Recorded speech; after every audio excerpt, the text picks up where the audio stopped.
ಮದ್ದೂರಿನಲ್ಲಿ ಗಣೇಶ ವಿಸರ್ಜನೆ ವೇಳೆ ಗಲಭೆ ಪ್ರಕರಣಕ್ಕೆ ಸಂಬಂಧಿಸಿದಂತೆ 22 ಮಂದಿಯನ್ನ ಬಂಧನಕ್ಕೆ ಒಳಪಡಿಸಲಾಗಿದ್ದು 14 ದಿನಗಳ ಕಾಲ ನ್ಯಾಯಾಂಗ ಬಂಧನಕ್ಕೆ ಒಪ್ಪಿಸಲಾಗಿದೆ. ಮದ್ದೂರು ತಾಲೂಕು 2ನೇ ಅಪರ ಸಿವಿಲ್ ಕೋರ್ಟ್ ಆದೇಶ ಮಾಡಿದೆ.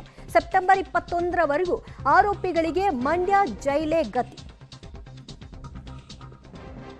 ಇದಕ್ಕೆ ಸಂಬಂಧಪಟ್ಟ ಹಾಗೆ ಒಂದು ವರದಿ ಇದೆ, ನೋಡ್ಕೊಂಡು ಬನ್ನಿ.